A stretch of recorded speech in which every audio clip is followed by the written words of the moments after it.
দর্শক, নাইকো দুর্নীতির মামলার রায় নিয়ে কথা বলছেন আইনজীবী কায়সার কামাল। আমরা সরাসরি চলে যাচ্ছি সেখানে।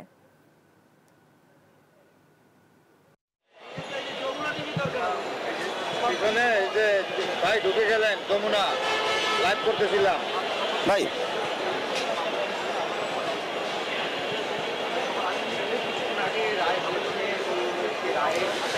দর্শক, একটু আগে নাইকো দুর্নীতি মামলার রায় ঘোষণা করা হয়েছে, যেখানে বিএনপি চেয়ারপারসন বেগম খালেদা জিয়া সহ 7 আসামিকে খালাস দেওয়া হয়েছে।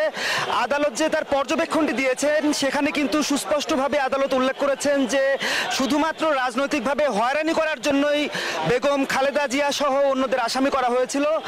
আদালত তার পর্যবেক্ষণে বলেছেন যে কানাডীয় এই নাইকো কোম্পানিকে এই কাজটি পাইয়ে দেবার সমস্ত আয়োজন করেছিল আওয়ামী লীগ সরকার, এবং তাদের দেখা যে অবস্থায় তারা রেখে গিয়েছিল সেখান থেকেই কিন্তু পরবর্তীতে এটিকে অনুমোদন দেওয়া হয়। এবং আসামি যাদেরকে করা হয়েছে, বিএনপি চেয়ারপারসন বেগম খালেদা জিয়া সহ অন্য আসামিরা, কেউ এখান থেকে আর্থিকভাবে কোনো সুযোগ পাননি এবং এর সঙ্গে সরাসরি তাদের কোনো সম্পৃক্ততা ছিল না। একটু আগে যে রায়টি ঘোষণা হয়েছে এবং আইনজীবী কথা বলছেন এই মুহূর্তে, আমরা একটু তার কাছ থেকে জানতে চাই যে আদালতের বাকি পর্যবেক্ষণগুলোর বিষয়ে।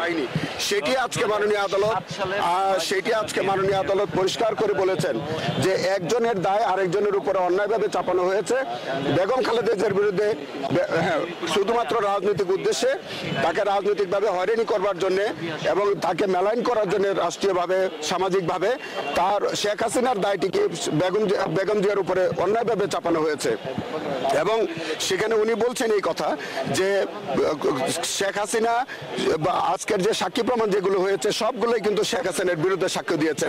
বেগম জিয়ার বিরুদ্ধে একজন সাক্ষীও একটি শব্দ উচ্চারণ করেন। কোন সাক্ষী বেগম জিয়ার বিরুদ্ধে কোনো সাক্ষ্য দেন নাই, একটি শব্দ উচ্চারণ করেন। আপনি বলছিলেন যে একটা শব্দ বাদী ছিলেন মামলার মাহবুবুল আলম, তিনি নিজেও এই বিষয়টি দেখেন, এই মামলার যিনি বাদী মাহবুবুল ইসলাম সাহেব এবং যিনি আইও সাইদুর রহমান সাহেব, তারা নিজেরা আদালতে সাক্ষ্যের সময় বলেছে যে সমস্ত দুর্নীতিটা হয়েছে শেখ হাসিনার আমলে। বেগম খালেদা জিয়ার সামনে যখন সারসংক্ষেপ উপস্থাপন করা হয় তখন তিনি এই নথিটা ফেরত দিয়েছেন বলে আদালতে আইও পরিষ্কার করে সাক্ষ্য দিয়েছেন এবং কোনো সাক্ষী বেগম জিয়ার বিরুদ্ধে একটি শব্দ উচ্চারণ করেন নাই।